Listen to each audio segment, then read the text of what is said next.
AI, IoT, robotics इन सब में हम लोग काम करते हैं. So this is one of the newer areas which is AI, robotics, IoT का कैसे यूज.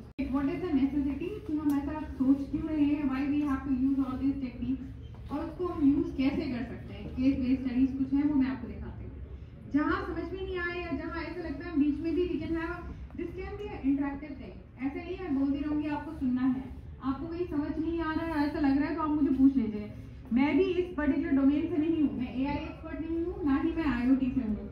मैं जो काम करती हूँ वो टोटली डिफरेंट है, मेरा पॉलिसी का काम है. बट क्योंकि हम पॉलिसी में इंटरवेंशन डिफरेंट एरियाज की करते हैं तो मैं आपको एक ओवरव्यू दे सकती हूँ यहाँ. So what is the requirement है. अभी हमारे पास जितनी भी सिस्टम्स हैं एनर्जी के लिए, जो भी हमारे पास सोर्सेज हैं उनको यूज करें, जो करंटली हम यूज करें तो क्या ड्रॉबैक्स हैं और what we are not able to achieve as a nation and what we are not able to give to our population. तो उसमें एक चीज जो है क्लाइमेट चेंज, आप सबको समझ में आता है. एनर्जी सिक्योरिटी जो हर डेवलपिंग कंट्री की रिक्वायरमेंट है. As we talk about any country, आज के टाइम में जितना हमें अपना वेपन और मतलब we have to be good with all other thing, energy security आने वाले टाइम में किसी भी कंट्री की एक बड़ी कंसर्न बनने वाली है. Next is the sustainable development. उसकी बहुत हाई डिमांड है. वो आप सब you are wise enough to understand कि क्या होता है सस्टेनेबल डेवलपमेंट और उसकी क्या रिक्वायरमेंट होगी और हम कैसे पूरी करते हैं एज अ नेशन. नेक्स्ट है ग्रीन एनर्जी. ग्रीन एनर्जी में क्या आएगा, रिन्यूएबल एनर्जी सोर्सेज क्या है वो आप सबको पता है. बट ये सारे सोर्सेज हैं, they have their own challenges. हमें पता है सोलर की क्या चैलेंजेस हैं, जब हम विंड को यूज करते हैं तो क्या चैलेंजेस हैं, ग्रीन हाइड्रोजन के साथ क्या चैलेंजेस हैं. Some of them we cannot store effectively and the efficiency is very low. With solar we have many limitations of even the source of light and source of energy as such. So हम AI और IoT की बात करते हैं. These will be transformative enablers for optimizing renewable energy systems. हम कुछ नया नहीं करेंगे, जो सिस्टम एग्जिस्ट करते हैं उनको इनकी इंटरवेंशन से हम कैसे ऑप्टिमाइज करके उनका यूटिलाइजेशन या उनकी एफिशिएंसी बढ़ा सकते हैं. ये प्रपोज इसमें थ्योरी है. अब मेरी पूरी प्रेजेंटेशन तो लेक्चर्स इन इंग्लिश में लिखा हुआ है, मगर मुझे अभी जो बोला गया है कि मुझे हिंदी में हम लोग ये प्रेजेंटेशन मतलब ये वाला लेक्चर करेंगे तो मैं आपको पढ़ूंगी इंग्लिश में ही, जहाँ तक होगा मैं एक्सप्लेन करूंगी. Because these are all technical words, तो मुझे इनका रिप्लेसमेंट पता नहीं है हिंदी में क्या वर्ड होता है. जनरली होता ही नहीं है, हम हिंदी में भी इंग्लिश नहीं लिखते हैं. तो सबसे पहला जो मैंने पहले ही बोला आपको कि हमारी कोई भी रिक्वायरमेंट जो है वो सस्टेनेबल डेवलपमेंट के लिए क्या क्या है. हम जब सस्टेनेबल डेवलपमेंट की बात करते हैं तो हम किन की बात करेंगे, सोर्सेज की. जो सोर्सेज से हम energy we can have the energy and they are sustainable. तो इस तरह के जो होंगे उनसे हमारा क्लाइमेट चेंज, एनर्जी सिक्योरिटी, ये सारी चीजें जो है हम मिटिगेट कर सकते हैं. AI and IoT have like this you know already. So through this particular lecture we'll explore how we integrate AI and IoT in green energy systems and how real world case studies जो हैं कुछ companies ने जो use करके problem resolve किए हैं वो मैं आपको यहाँ पे हाईलाइट करके एक एग्जांपल दिखाती हूँ. When we talk about solar में AI का IoT का क्या इंटरवेंशन हो सकता है. तो हम जो सोलर ड्रिवन फोरकास्टिंग, सोलर में क्या होगा, हमें सनलाइट का टाइम पता होना चाहिए, इतने टाइम के लिए सनलाइट हमें मिलेगी, उसी से हमारा पूरा जो है एनर्जी कन्वर्जन और work, it's all based on the source in solar exactly. तो AI driven forecasting, panel orientation, optimization. अगर हमें पहले से ही ऐसी इंफॉर्मेशन मिल जाएगी that we'll have sunlight was come at such and such hours और इस तरह की एंगल अगर हम रखेंगे सोलर पैनल्स का तो मैक्सिमम ऑप्टिमाइज हमें जो है एनर्जी कन्वर्जन मिलेगा. ये सारी जो हमारे पास इंफॉर्मेशन है that can B AI based. हम इस तरह के सिस्टम्स क्रिएट कर सकते हैं जो हमें इस तरह की इंफॉर्मेशन बिफोर टाइम दे दें या ऑन टाइम दे दें. उससे क्या होगा, will have maximization of the energy yield and it will reduce the down time. Second is same example goes with the wind energy. So उसका wind speed production, turbine control, blade angle optimization, these are all not very technical things, but these इन सब का जो छोटा छोटा contribution है towards the entire system optimization वो बहुत huge होता है. हम जब सोचते हैं कि wind या उसके ब्लेड एंगल से कितना फर्क पड़ेगा, it makes a huge difference to the entire system then. In case of hydro and green hydrogen, जो AI है वो फ्लो प्रेडिक्शन कर सकता है, प्रोसेस ऑप्टिमाइजेशन कर सकता है, इलेक्ट्रोलाइजर मैनेजमेंट है, जो हम ह्यूमनली करते हैं चीजें, वो सारी हम AI बेस कर सकते हैं। उससे क्या होगा, एक सिस्टम अगर हम बना देंगे उसमें एरर के चांसेस कम होंगे। When we talk about human, तो हमारे एरर के चांसेस हमेशा ज्यादा होते हैं, और we always don't take all the factors into consideration. मगर जब हम AI बेस्ड कोई भी सिस्टम बनाएंगे, उसमें हम सारे फैक्टर्स एक बार जो एल्गोरिथम में डाल देंगे, it will meaningfully and it will ensure that all the parameters are taken care of. तो उसमें हमारे एरर्स के चांसेस बहुत कम होंगे। Next is the hybrid system. Hybrid system क्या है? AI एलोकेट्स रिसोर्सेज अमंग, हम डिफरेंट जो सिस्टम्स हैं, सोलर सोर्सेज हैं, solar, wind and other system, we can have a hybrid system when we can use each of these in different proportions for getting the optimal output। तो ये hybrid system में आ रहा है। उनको क्या interest नहीं आया, लाइक जो क्लास छोड़ के गए?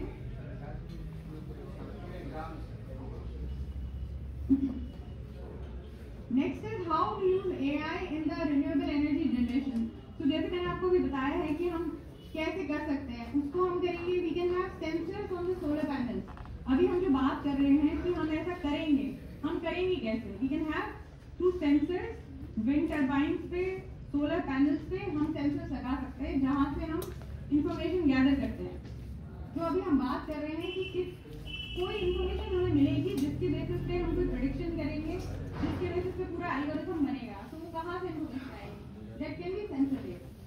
Second is remote asset management. आप हर जगह, it's not humanly possible to be like, human can not go everywhere and we can have this done. IoT based system जो है वो रिमोट डायग्नोस्टिक्स आपको देंगे, परफॉर्मेंस ट्रैकिंग। जैसे सोलर पैनल्स आपने देखे होंगे बहुत ऐसी जगह, डेजर्ट एरिया में, एयरपोर्ट्स पे, it's like mounted on huge buildings जहाँ पे ह्यूमन एक्सेस नहीं होता है every time. There we put the sensor, so they help us to gather the information, जिसके बेसिस पे सिंपल एग्जांपल है क्लीनिंग ऑफ द पैनल। आपको सबको आइडिया होगा कि अगर हमारा पैनल क्लीन नहीं होता उसकी एफिशिएंसी लो हो जाती है। तो इट इज नॉट पॉसिबल कि डेली जाके वहाँ कोई सफाई करेगा, and we don't know what is the time resident period कि उसके बाद हमें उसको क्लीन करना है। तो this all information can be sensor based, कि हम वहाँ एक ऐसा सेंसर लगाएंगे जो उसकी क्लीनिंग जब रिक्वायर्ड होगी, when the efficiency is low of the solar cell, जब उसका एनर्जी कन्वर्जन रेट लो हो जाएगा तो हमें सेंस करेगा that it has to be cleaned up. तो वो भी रोबोटिक्स के थ्रू, IoT सिस्टम्स के through it can be done. So human intervention कम होगा उसमें। जैसे हम किसी को इस जॉब पे ही रखते हैं, when we get to know कि इसको क्लीन करना है, क्लीन कीजिए। सो हम 2 लोगों को इसलिए लगाएंगे, errors are always there when humans are. अब हम इस तरह के सिस्टम से बनाएंगे, AI से हमें इंफॉर्मेशन मिला, IoT बेस्ड हमारा रोबोटिक सिस्टम है, इतने टाइम पे इतनी एफिशिएंसी लो होने के बाद वो ऑटो क्लीनिंग उसकी करेगा। इस तरह के सिस्टम जो है वो इन प्लेस बनाने के लिए ये कंसेप्ट बनाया जा रहा है। Next is environmental monitoring. Same like यदि हम जितनी बात कर रहे हैं, चाहे वो विंड करें, हम सोलर करें, इन सब में एनवायरमेंट बहुत क्रिटिकल रोल प्ले करता है। और एनवायरमेंट की जो कंडीशंस हैं, they are very dynamic.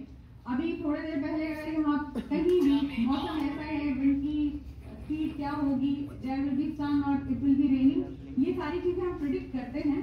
But still human prediction and this algorithm and system based predictions are always different. तो इस तरह की प्रिडिक्शन भी हम सेंसर से और एनवायरमेंटल कंडीशंस को मॉनिटर कर सकते हैं। एक कंसेप्ट जो अभी like it's a new concept है, so they say integration with digital twins. IoT data is virtual replica for simulation and optimization. अभी मैं जो आपसे बात कर रही थी कि एक अगर हमारे पास पैनल है, उसकी क्लीनिंग कब होगी और क्या, एक तो होगा कि उसी सिस्टम में एक्चुअली जो सिस्टम है उसकी हम बात करें, एक होगा उसको हम रेप्लिका बनाएंगे, उसको सिमुलेशन में रखेंगे। वो है नहीं, मगर हमने उसका सेम वेदर कंडीशन में, सेम एटमॉस्फेरिक कंडीशन में, सेम बिल्डिंग हाइट, सब कुछ सेम करके हम सिमुलेशन करते हैं। तो उसको बोलेंगे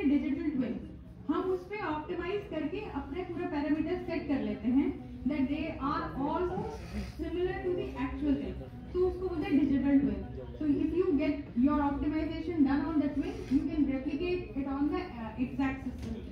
सो these are all very very new concept. इन पे सबसे कुछ पे काम हो रहा है, कुछ पे आने वाले टाइम में आप लोग देखेंगे कि प्राइवेट कंपनीज और ये सब काम करके प्रोडक्ट्स और these are not things which will come as a product. तो आप लोगों को नहीं पता होगा, मगर जो इंडस्ट्रीज हैं जो यूज करते हैं, जैसे हॉस्पिटल्स हैं और होटल्स हैं, मतलब जो बिल्डिंग्स है, इंफ्रास्ट्रक्चर जितने भी रिलेटेड है, वहाँ पे ऑलरेडी इनके एप्लीकेशन हो भी रहे हैं। दूसरा जो एप्लीकेशन है एआई का और आईओटी का, वो आता है एनर्जी डिस्ट्रीब्यूशन में, स्मार्ट ग्रिड्स में। हमारे पास क्या होता है कि ग्रिड्स जो होते हैं उनका ऑप्टिमाइजेशन, जैसे हमारे पास अगर ये डाटा है कि बात कर रहे हैं, आप अपने दिमाग में सिर्फ ये इमेजिन ना करें कि हम ये रेजिडेंशियल एरियाज की बात कर रहे हैं, हम इसको इंडस्ट्रियल पे हर जगह रेप्लिकेट करते हैं। तो इस तरह के सिस्टम से हम अपना एक एज रखते हैं that will have less of the latency period, और हमारा जो रिएक्शन है it can be either proactive if we know the time and the requirement of any industrial area, any residential area as per the requirement and their behaviour pattern. या फिर हमारा अगर कोई ऐसा मतलब ग्रिड में प्रॉब्लम आता है, कोई मेंटेनेंस का है, तो हम अपना लेटेंसी पीरियड कम कर सकते हैं। We can use the other grids, वो पास ऑन जो करते हैं, तो पूरा पीरियड जो है उसको हम वर्कआउट कर सकते हैं।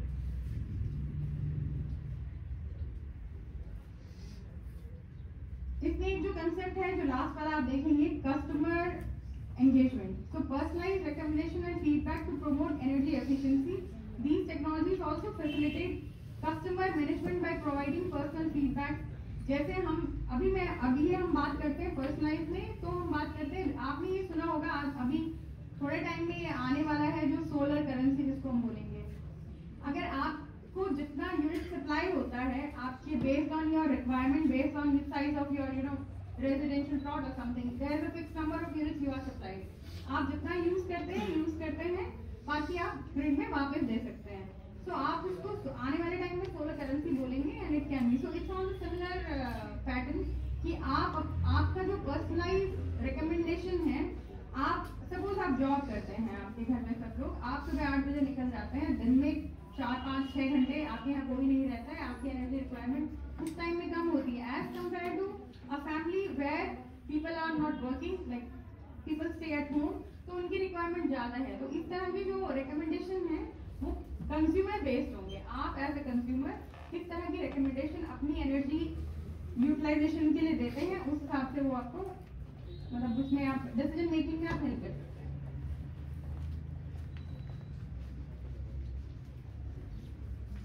ये हमने ऑलरेडी बात किया प्रेडिक्टिव एनालिटिक्स, इसको हम प्रेडिक्टिव एनालिटिक्स बोलेंगे। एआई मॉडल्स जो हैं वो आपको फोरकास्ट कर सकते हैं इक्विपमेंट फेलियर्स, ऑप्टिमाइज मेंटेनेंस, ये सारी चीजें जो हम किसी मशीन के, किसी इक्विपमेंट के खराब होने के बाद जो डिसीजन हम लेते हैं उसको ठीक करने का, अगर हम एआई बेस्ड मॉडल्स में काम करते हैं तो it can be predictive. We can have proactive roles in just working around these things, तो इसको हम प्रोएक्टिव बिहेवियर बोलते हैं। Second is real time monitoring, वो हमने पहले देखी है, digital twins are always.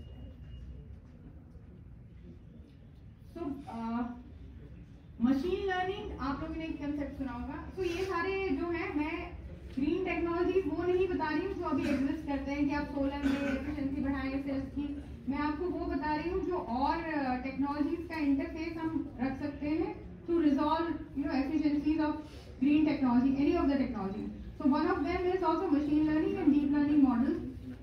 Those can excel at forecasting and fault detection. So all these will be algorithm based, will be data based. जो डाटा किसी भी एरिया, किसी भी सिस्टम के लिए हम फीड करेंगे, उसके बेसिस पे एल्गोरिथम्स बनेंगे जो फ्यूचर में हम यूज कर सकते हैं उन्हीं सिस्टम के लिए। तो ये कुछ अब आप लोगों को 2-3 चीजें हैं वो समझ में आ गई है कि हम क्या बात कर रहे हैं। मशीन लर्निंग है, आईओटी है और एआई है। अब केस स्टडीज है जो एक्चुअली हो रहा है यूटिलाइजेशन में वहाँ पे।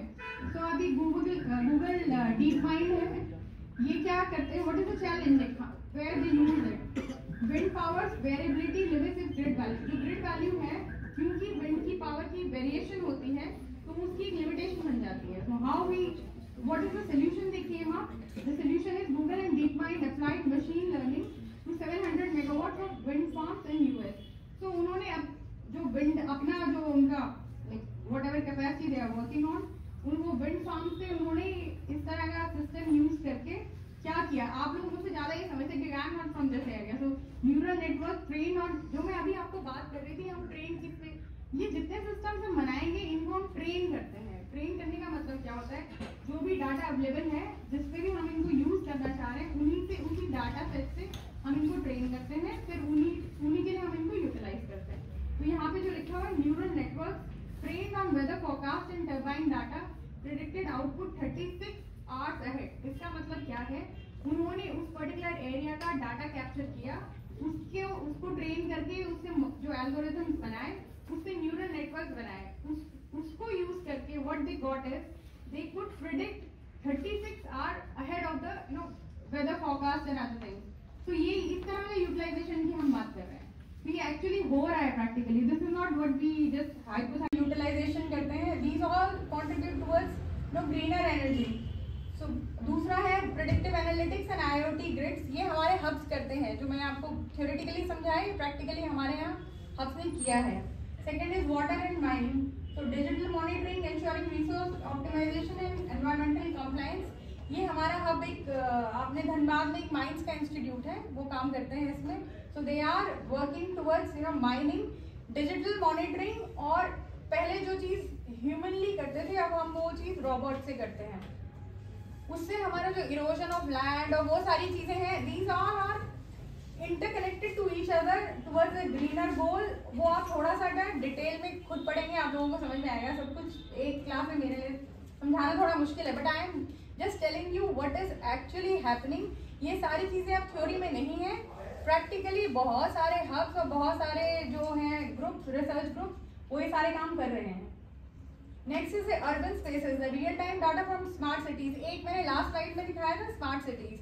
तो जब हम स्मार्ट सिटीज की बात करते हैं, तो अभी जो हमने बात की ग्रिड्स की, ऑप्टिमल यूज ऑफ एनर्जी, हम स्टोर करते हैं, सेव करते हैं, solar currency, these are all are part of smart cities only. Next is bio CPS, cross disciplinary innovation enhance health care और एनवायरमेंटल रेजिलियंस में क्रॉस डिसिप्लिनरी जो भी हम काम कर रहे हैं वो bio CPS is like it's more और less. Collectively, NMICPS is propelling India towards a sustainable, digitally empowered and resource efficient future.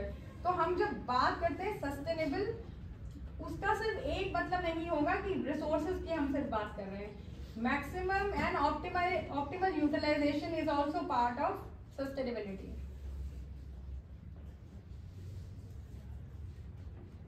मेरा रोल और हमारी department of science and technology का जो रोल होता है, हम कोई रिसर्च नहीं करते हैं, हम सिर्फ रिसर्च फंडिंग करते हैं और पॉलिसी बनाते हैं। हमारा काम क्या होता है कि हम जो भी प्रॉब्लम्स हैं, सोसाइटल प्रॉब्लम्स हैं, और जो गवर्नमेंट की लार्जर पॉलिसीज हैं, जिस भी गवर्नमेंट का है जो मैंडेट होता है, हम उसके अराउंड पॉलिसीज डिज़ाइन करते हैं। पॉलिसी जब बन जाती है उनको हम common like research, common man को तो नहीं पर रिसर्चर्स को हम वो प्रॉब्लम्स देते हैं through our support to projects. तो हमारा काम ये है कि हम पहले आइडेंटिफाई करते हैं ग्राउंड प्रॉब्लम्स, फिर उसको किसी साइंस, टेक्नोलॉजी, इस तरह की चीज़ों से रिजॉल्व करने के लिए पॉलिसी का जो बीच में like we have to be the bridge between the two resolve the problem what common man have, what the government have as a mandate and national priority. So we design our policies around that. So हम, मेरा role बिल्कुल भी research का नहीं है। So I am a person who will just tell you how we enable systems that they work fine. तो जितनी हमने बात की उसमें मेरा रोल सिर्फ इतना रहा है कि हम पॉलिसी बनाई और हमने हब्स को पैसा दिया। हब्स ने हमें in return they have come up with their unique solutions, technological unique solution and products which are used over by industries, common man, residential, हर तरह के सॉल्यूशंस उसमें होते हैं।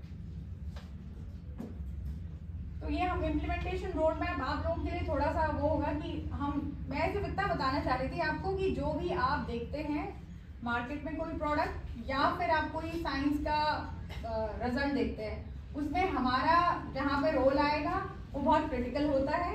और आप इस तरह की सोच, I don't know how many of you know department of science and technology और any other department where we people like me work, and how many of you want to go there to work further, वो भी मुझे कोई idea नहीं है। मगर आप please अपनी सोच को थोड़ा like Orient your thought toward that line also. Research करना, मैं like I am from research background, मैंने अपना रिसर्च किया उसके बाद ही मैंने ज्वाइन किया है, but always there should be some thought process towards policies कि हम पॉलिसी में कैसे कंट्रीब्यूट करते हैं। और सारी गवर्नमेंट वेबसाइट्स जो हैं आजकल वो ओपन होती हैं। हम बार बार स्टेक होल्डर्स जिसको बोलते हैं, स्टेक होल्डर का मतलब होता है आप भी स्टेक होल्डर होते हैं, रिसर्चर्स हैं, कॉमन मैन है। तो जब भी हम कोई पॉलिसी पेपर बनाते हैं हम लोग स्टेक होल्डर्स की like we ask their suggestions and we ask them to give their inputs. तो आप हमेशा उसके लिए ओपन रहें, पढ़ते रहें, देखते रहें, गवर्नमेंट वेबसाइट से काफ़ी कुछ आता है। So what are the stakeholders and their roles. तो this is a larger thing which I wanted to just tell to you all कि आप लोगों का contribution भी towards any policy and for that matter any technology coming up should be there. कोई question आप पूछना चाहें? Any thing about grid forming? Grid forming. You are not implementing anything like that. You are not audible. Please tell me again. Are you asking about the technical part? No, I am not asking. I am just asking about the smart. How you suppose solar PV based grid tied inverter? How you introduce this? Like I am talking here about the intervention of. Stakeholders.